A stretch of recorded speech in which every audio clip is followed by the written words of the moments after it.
அல்லேலூயா. அல்லேலூயா. அன்னுடைய அன்பிலே நான் உங்களை வாழ்த்துகிறேன், ஆசீர்வதிக்கிறேன்.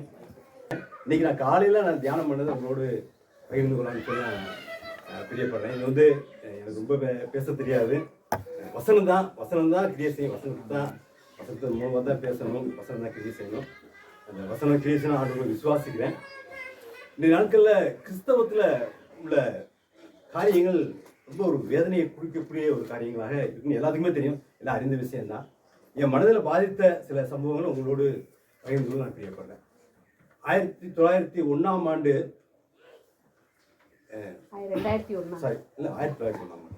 1901ஆம் ஆண்டில் தென்கொரியாவில் கிறிஸ்தவருடைய சதவீதம் 1%.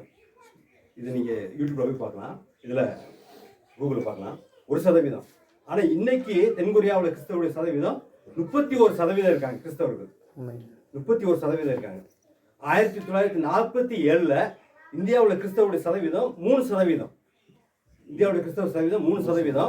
அப்போ வந்து இந்தியாவுடைய மக்கள் தொகை வந்து 30 கோடி. 1947 இந்தியாவுடைய மக்கள் தொகை வந்து 30 கோடி. 30 கோடி மக்கள் தொகையில 3% கிறிஸ்தவர்கள் இருந்தாங்க. அப்படின்னா எவ்வளவு சொல்ல முடியுமா? 9 லட்சம் பேர். 9 லட்சம் பேர். 90 லட்சம். கிட்டத்தட்ட 1 கோடி. 30 கோடிக்கு 1 கோடி இருந்தாங்க. இன்றைக்கு கிறிஸ்தவ சதவீதம் 2.3% இந்தியாவில். இதை பார்க்கும்போது எனக்கு ரொம்ப ஒரு வேதனையை கொடுத்தது. ஆமா, அதே அதே அப்படியே கிறிஸ்தவம் வந்து ரொம்ப அப்படியே குறைஞ்சிட்டு வருது, பெர்சன்டேஜ் குறைஞ்சிட்டு வருது. கிறிஸ்தவங்களுக்கு குழந்தை பிறக்குது, கிறிஸ்தவங்க நிறைய பேர் கிறிஸ்தவங்க நம்ம இருக்கிறோம். ஆனா அந்த கிறிஸ்தவத்துடைய மேன்மை, அந்த கிறிஸ்தவத்துடைய மகிமை, கிறிஸ்தவத்துடைய எவ்வளவு ஆசீர்வாதங்கள் இருக்குது, இதெல்லாம் வந்து இந்த நாட்களில் சபைகளில் போதிக்கப்படுவதில்லை. அதனால கிறிஸ்தவத்துடைய மகிமை வந்து இன்னைக்கு மகிமையை நம்ம இழந்திருக்கிறோம். நம்ம சிறு கூட்டமாக நம்ம வந்திருக்கிறோம், ஊழியர்களாக வந்திருக்கிறோம், ஊழிய காரியங்களுக்கு சம்பந்தமாக வந்திருக்கிறோம். அப்புறம் வந்து கிறிஸ்தவத்துடைய மகிமையை நம்ம தெரிஞ்சிருக்கிறோம். மகிமையை நம்ம தெரியாமல் நம்ம ஒரு பேருக்கு கிறிஸ்தவர்களாக இருந்து அது அவ்வளோ பயன் தராது. கிறிஸ்தவ வாழ்க்கையில் 2 விதமான வாழ்க்கை கிறிஸ்தவ வாழ்க்கை இருக்குது. ஒன்று பக்தி வாழ்க்கை. பக்தி வாழ்க்கைன்னா என்ன? காலையில் எழுந்திரிக்கிறோம், வேதம் படிக்கிறோம், ஜெபம் பண்ணுறோம், நல்ல உபவாசம் இருக்கிறோம், காணிக்கை கொடுக்குறோம், ரசமாக கொடுக்குறோம், ஊழியங்களை தாங்குகிறோம், ஊழிய ஸ்தலத்துக்கு வந்து நம்ம இந்த மாதிரி காரியங்கள்லாம் செய்கிறோம். இதெல்லாம் வந்து நம்முடைய பக்தி வாழ்க்கை. ஆனால் ஆண்டவர் விரும்புகிறது பக்தி வாழ்க்கை ஆண்டவர் விரும்பலைங்க. அப்படிதான் நமக்கு வேதம் சொல்லுது. ஆண்டவர் விரும்புகிறது வந்து பரிசுத்த வாழ்க்கையை தான் விரும்புகிறார். ஆண்டவர் விரும்புகிறது வந்து ஆனால் நான் பரிசுத்த, நீ பரிசுத்தராரு. என்ன தான் சொல்றாரு, நான் பரிசுத்தர், அதாவது நீ பரிசுத்தராரு. பரிசுத்தத்தை நாடு, பரிசுத்தத்தை விரும்பு. ஆனால் இந்த நாட்களில் நமக்கு அப்படிப்பட்ட ஒரு நினைவோ, அப்படிப்பட்ட ஒரு சிந்தனையோ, கர்த்தருக்கு பிரியமாக வாழணும், கர்த்தருக்கு சாட்சியாக வாழணும், கர்த்தருடைய விருப்பப்படி வாழணும் அப்படின்ற எண்ணம் இன்னைக்கு வந்து கிறிஸ்தவ பற்றி ரொம்ப குறைஞ்சி போச்சு. ரொம்ப குறைஞ்சி போச்சு. காரணம் என்ன? அந்த போதனைகள் சரியில்லை, கிறிஸ்தவத்தின் போதனைகள் சரியில்லை. அதைத்தான் நான் இந்த நாட்கள் உங்களோடு சுருக்கமாக பேசுவதற்கு நான் பிரியப்படுகிறேன். அப்போஸ்தலர் 11ஆம் அதிகாரம் 26ஆம் வசனத்தில் அந்தியோகியாவில் இருக்க சீசர்களுக்கு கிறிஸ்தவர்கள் என்று நம்ம எல்லாத்துக்குமே தெரிஞ்ச வசனம் தான். ஏன் அப்படி பேர் கொடுத்தாங்க? ஏன் உங்களுக்கு கிறிஸ்தவர்கள் பேர் கொடுத்தாங்க? சபையோட குடியிருந்து அவங்க கிறிஸ்துவ வெளிப்படுத்தினாங்க, கிறிஸ்துவ பிரதிபலித்தாங்க. கிறிஸ்து எப்படி இருந்தாரு? தாழ்மையா இருந்தாரு, அன்புள்ளவரா இருந்தாரு, இரக்கமுள்ளவரா இருந்தாரு, மன்னித்தாரு, சிலுவையில் அறைந்தவரை மன்னித்தாரு. அப்ப அப்படிப்பட்ட உள்ளத்தோடு வாழ்ந்தவங்க அவங்க கிறிஸ்தவர்கள் என்று பேர் வச்சு சொல்லி நம்ம பார்க்கிறோம். அந்த பேர் வர்றது காரணம் என்ன? முதல் காலத்துல பாருங்க, அவர்கள் 1 வருஷ காலமாய் சபையோட கூடியிருந்து ஜனங்களுக்கு உபதேசம் பண்ணினார்கள். அந்த 1 வருஷ உபதேசம் யாரு? பவுலும் பர்னபாவும். 1 வருஷ உபதேசம். அந்த மக்கள் அப்படி கிறிஸ்துவ பிரதிபலிக்க ஆரம்பிச்சிட்டாங்க. நீங்களும் நானும் கிறிஸ்தவ மாதிரி எத்தனை வருஷம் ஆச்சு? எத்தனை வருஷம் ஆச்சு? நான்லாம் பிறப்பிலே கிறிஸ்தவன் தான். நான் என் வாழ்க்கையில் என்ன மாற்றம் இருக்குது? நான் ஆண்டவர் வெளிப்படுத்துறேன்னா என் வாழ்க்கை ஆண்டவர் பிரியமா இருக்குதா? என்ன இன்னைக்கு ஆண்டவர் பார்த்தோம்னா உண்மையை உத்தவங்களை ஊழியக்காரனை வாழான்னு சொல்லி கூப்பிட முடியுமா? அது நம்ம ஒவ்வொரு நாளும் ஆராய்ச்சி பார்க்க அவ்வளவு பொக்கிஷங்கள் இருக்கு பிரியமானவங்களே. வேதத்தை அவ்வளவு பொக்கிஷங்கள். அந்த போதனை இன்றைய நாட்களில் சுத்தமாக குறைஞ்சி போச்சு. கிறிஸ்தவ உபதேசங்கள் நாட்கள் சுத்தமாக இல்லை. நான் காலையில் தான் நான் தியானம் பண்ணேன். காலையில் நான் தியானம் பண்ண வசனம் மத்தேயு 5ஆம் அதிகாரத்தை ஆண்டவர் வாயை திறந்து சொன்ன காரியத்தை குறித்து தான் நான் வசனம் ரொம்ப பிடிக்கும். ஆண்டவர் வாயை திறந்து அவர்களுக்கு போதித்த காரியத்தை தான் மொத்தம் 5வது அதிகாரத்தில் வாசிக்கிறோம். நம்ம ஆண்டவர் இறக்கம் கேட்கிறோம். ஆனா ஆண்டவர் யாருக்கு இறக்கம் தருவாரு? யாருக்கு இறக்கம் தருவார்? சொல்லுங்க யாருக்கு இறக்கம் தருவார் ஆண்டவர்? இறக்கமுள்ளவனுக்கு தான் இறக்கம் கிடைக்குங்க. இறக்கமுள்ளவனுக்கு தான் இறக்கமுள்ள நான் அடமண்டா இருப்பேன், நான் யாருக்கு உதவி செய்ய மாட்டேன், நான் ரஃப் அண்ட் டஃபா இருப்பேன். ஆண்டவர் போய் ஆண்டவரே எனக்கு இறக்க மாட்டாரு. அதான் வேதம் நான் சொல்லுங்க, இது எல்லாமே வேதம் போதிக்கிற வசனம் தாங்க. நான் சுய கருத்தை சுய வசனமா எந்த காரியத்தையுமே நான் சொல்றது இல்லைங்க. யாரு ஆண்டவர் தரிசிக்க முடியும்? யார் ஆண்டவர் தரிசிக்க? வசனம் நமக்கு என்ன சொல்லுது? என் இருதயம் சுத்தமா இருக்கணும். என் இருதயத்துல கோபத்தையும் கசப்பையும் வெறுப்பையும் பொறாமையும் சண்டையும் பகையும் நான் வச்சுக்கிட்டு ஆண்டவரே மணிக்கணக்கான ஜோபத்தை சாமி கேட்க மாட்டாரு. வசனம் அப்படித்தாங்க சொல்லுதுங்க. வசனம் அப்படிதான் சொல்லு, கேட்க மாட்டாரு. என் இருதயம் மாறணும். அது பண்ணணும், நல்ல சந்தோஷம் நல்லா பண்ணணும். இயேசு என்னை ரட்சித்தார், முற்றும் என்னை மாற்றினான்னு பாடணும். மாறி இருக்குமா? நம்ம பாட்டு பாடுறது முக்கியம் இல்லைங்க, வார்த்தை முக்கியம். பாடல என்ன பாடுறோம் உணராமலே பாடணும்னா அது வீணா போயிடும். அப்பதாங்க சந்தோஷம் வரும். இயேசுனை மாட்டிட்டான்னா அதை விட சந்தோஷம் என்னங்க இருக்கு வாழ்க்கையில? என்னுடைய பாவம், என்னுடைய அக்கிரமம், என்னுடைய மீறுதல்கள் மன்னிக்கப்பட்டதுன்னா அதை விட வாழ்க்கையில மகிழ்ச்சியான காரியம் என்ன? ஒண்ணுமே கிடையாதுங்க, ஒண்ணுமே கிடையாது. ஒவ்வொரு மனிதனுடைய இருதயத்துக்குள்ளும் ஒரு வெற்றிடம் இருக்குங்க. விஞ்ஞானிகள் கண்டுபிடிச்சிருக்காங்க. ஒவ்வொரு மனிதனுடைய இருதயத்துக்குள்ளும் அந்த வெற்றிடம் இருக்கு, ஒரு வெற்றிடம் இருக்கு. அந்த வெற்றிடத்தை நிரப்புவதற்காக பணம் சம்பாதிக்கிறாங்க, பொருள் சம்பாதிக்கிறாங்க, பதவிகள் சம்பாதிக்கிறாங்க, பலவிதமான காரியங்கள் அந்த வெற்றிடத்துக்குள்ள போட்டுக்கிட்டே இருக்காங்க. ஆனா அந்த வெற்றிடம் என்ன பாருங்க, நிறைய பாடல. ஏன் நிறையல? அந்த வெற்றிடம் எப்படி உருவாச்சு? ஆதியில ஆதாம் ஆண்டவருடைய உறவை விட்டு பிரிஞ்சாங்க. அந்த உறவை அவன் இறந்தான் பாருங்க, அப்ப உருவானதான் அந்த வெற்றிடம். அந்த வெற்றிடத்தை நிரப்புறதுக்கு நம்ம என்னத்தை போட்டால் அது நிரம்பாதுங்க. ஆண்டவருடைய அன்பு உள்ளத்துக்குள்ள வந்துச்சுன்னா அந்த வெற்றி அப்படியே நிரம்பும். அந்த அன்பு வந்து உள்ள மன்னிக்குங்க. அந்த அன்பு உள்ள வந்தோம் சத்துருவை நேசிக்கும். அந்த அன்புள்ள இருதயத்தை ஆண்டவர் ஆளுகை செய்யணும். ஆண்டவருக்கு அனுமதி கொடுக்கணும். ஆண்டவர் சும்மா வர மாட்டாரு. ஆலயம் சுத்தமா இருக்கணும். 1 Corinthians 3ஆம் அதிகாரம் 14ஆம் வசனம், நீங்களே தேவனுடைய நீங்க தான் ஆலயம். இந்த ஆலயத்துக்குள்ள கசப்பையும் வெறுப்பையும் கோபத்தையும் சண்டையும் வச்சுட்டு இருந்தா இந்த ஆலயத்துல ஆண்டவர் தங்குவாரா? தங்க மாட்டாருங்க, தங்க மாட்டார், தங்க மாட்டார். ஆண்டவர் தங்கணும்னா அது சுத்தம் வேணும். சாதாரண ஒரு இடத்தையும் நம்ம அவளை சுத்தம் பண்றோம். ஆலயம் என்று சுத்தமா இருக்க வேண்டியது, பரிசுத்தமா இருக்க வேண்டியது. நம்முடைய ஆலயம் பரிசுத்தமா இருக்காங்க. எத்தனை பேரை குறித்து பேசுறோம், எத்தனை வெறுப்புகளை வைத்திருக்கிறோம். இந்த நாட்கள்ல எத்தனை நம்ம உறவுகள் எப்படி கட்டப்படுது. இப்படியெல்லாம் நம்ம வைத்துக்கொண்டு நம்ம வாழ்ந்தோம்னா நம்மளை நாமளே ஏமாற்றி கொண்டிருக்கோம்னு அர்த்தம் இல்லை. என் பேர் ஜேம்ஸுங்க. நான் ஜேம்ஸின் பேர் வச்சுட்டு நான் ஆண்டவருடைய வழிகளை நடக்காம இது எல்லாமே ஆண்டவர் போதித்த போதனைகள். நீ தான் பூமிக்கு உப்பா இருக்கிற, நீ தான் உலகத்துக்கு நீங்கள் பூமிக்கு உப்பா இருக்கிறீர்கள், நீங்கள் உலகத்திற்கு வெளிச்சமா இருக்கிறீர்கள்.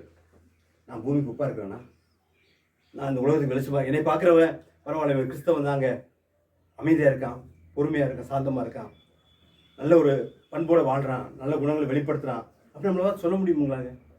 சொல்ல முடியல. ஆண்டவருடைய நாமம் அவகேற்கப்படுது, ஆண்டவருடைய நாமம் தூஷிக்கப்படுது நம்ம மூலமாக. ஆண்டவர் எவ்வளவு வேதனைப்படுவார் யோசனை பண்ணி பாருங்க.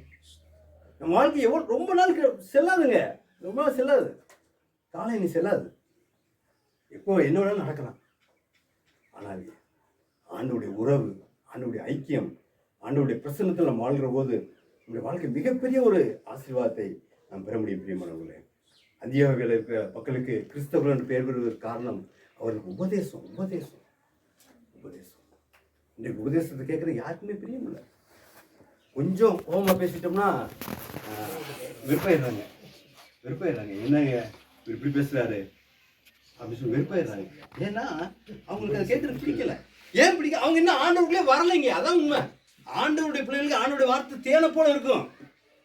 ரட்சிக்கப்பட்ட மனுஷனுக்கு ஆண்டவருடைய வார்த்தையை படிக்கணும், வாஞ்சிக்கணும், அதை தேடணுன்ற வாஞ்ச ஆசை இருக்குங்க. ஆனா ரட்சிக்கப்படாமலே நான் ஏதோ கடமைக்காக காலை எந்திரிச்சேன், பயிர் வாசித்தேன், ஜோம் பண்ணேன், போனேன், அது ஆசை, அது பிரயோஜனமே இல்லை, வேஸ்ட் அது. இந்த நாள் நம்ம ஆராய்ச்சி பண்ணோம். நான் கிறிஸ்தவனா, கிறிஸ்தவத்துடைய அடையாளங்கள் என்ன என்பது சுருக்கமாக நான் உங்களோட வேதம் என்ன, கிறிஸ்தவனா என்ன அடையாளம், எப்படி அடையாளம் இருக்குன்னு சொல்லி வேதம் நமக்கு என்ன போயிருக்கின்றது சுருக்கமாக நான் உங்களோடு பேசுவதற்கு பிரியப்படும். நம்ம ஆராய்ந்து பார்க்கலாம். இது வந்து ஆராய்வதற்கான ஒரு நேரமாக நம்ம எடுத்துக்கொள்ளலாம். கிறிஸ்தவனா, நான் கிறிஸ்துவின் வழியில் நடக்கிறேனா, நான் கிறிஸ்துவின் ஆவியை பெற்றிருக்கிறேனா, கிறிஸ்து போதின்படி வாழ்ந்து கொண்டு இருக்கிறேனா, அதை நம்ம ஆராய்ந்து பார்க்க அழைக்கக்கூடிய பிரியமானவர்களே, முதலாவது கிறிஸ்தவர்கள் யார்? கிறிஸ்துவை வெளிப்படுத்துகிறவர்கள் தான் கிறிஸ்தவர்கள்.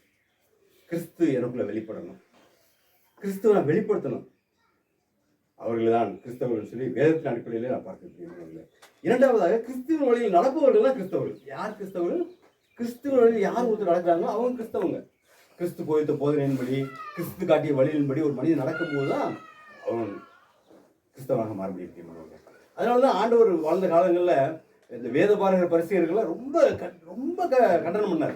அவங்களும் ரொம்ப கெட்டவர்கள் கிடையாதுங்க, அவங்க அப்படியே வேதத்தை கடைப்பிடித்தவர்கள், கற்பனையில் அப்படியே கடைப்பிடித்தவர்கள், வேத ஒழுங்கின்படி கரெக்டாக அப்படியே நூல் பிடிச்ச மாதிரி வாழ்ந்தவர்கள். அவ்வளோ ஒழுங்காக பார்த்து ஆண்டு சொல்ல வெள்ளையடிக்கப்பட்ட கல்லறைன்னு சொல்றாரு. வெளிப்புறத்தை நம்ம நிறைய சுத்தமாக்குறோம், வெளிப்புறம் நல்லா சுத்தமாக இருக்கு, பார்த்தா வெளிப்புறம் நல்லா சுத்தமாக தெரியுது. இந்த இப்போ நல்லா பைபிள் வாசிக்கிறேன், ஜெபம் பண்ணுறேன், காணிக்கை கொடுக்குறேன், தசமபாகம் கொடுக்குறேன், ஊழியங்களை தாக்குறேன், ஊழியங்களுக்கு நிறைய பல விதமான காரியங்கள் செய்கிறேன். வெளிப்புறமான காரியங்கள்.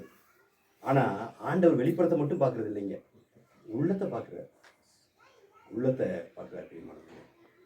இறைமையா திக்கத்தை சொல்லும்போது, இந்த இருதயத்தை குறித்து அவர் சொல்லும்போது, இறைமையா 17:9 நினைக்கிறேன், இருதயமானது திருக்குள்ளதும் கேடுள்ளதுமா இருக்குன்னு சொல்றாரு. ஆண்டவர் இந்த இதயத்தை குறித்து சொல்லும்போது, மார்க் 7:26 சொல்லும்போது, இதயத்துக்குள்ள இருந்து கசப்பு, கோபம், பொறாமை, வெறுப்பு, சண்டை, பகை எல்லாம் எங்கிருந்து வருதுங்க? இந்த இருதயத்துக்குள்ள இருந்தாங்க வருது. அப்ப இந்த இருதயம் மாறாம நம்ம என்னதான் நம்ம காரியம் பண்ணாலும் ஒண்ணு நமக்கு ஆசீர்வாதம் வராது. நம்ம நிறைய கனிகளை ஒட்ட வைக்கிறோம். மரம் கெட்ட மரமா தான் இருக்குது, ஆனா நல்ல கனிகள் நம்ம என்ன செய்யறோம்? காணிக்கை கொடுக்குறோம், நல்ல கனி, அதை நம்ம கெட்ட மரத்துல ஒட்ட வைக்கிறோம். ஊழியம் செய்வது நல்ல கனி, அது மரத்துல ஒட்ட வைக்கிறோம். எல்லாமே ஒட்ட வச்சுக்கிட்டு தான் இருக்கிற மொழிய, இன்னும் அந்த மரத்தோட நம்ம இணையல. அதான் நம்ம ஆராய்ந்து பார்க்கறது கலைப்பிடி. இந்த இருதயம் மாறணும் பிரியமானவர்களே.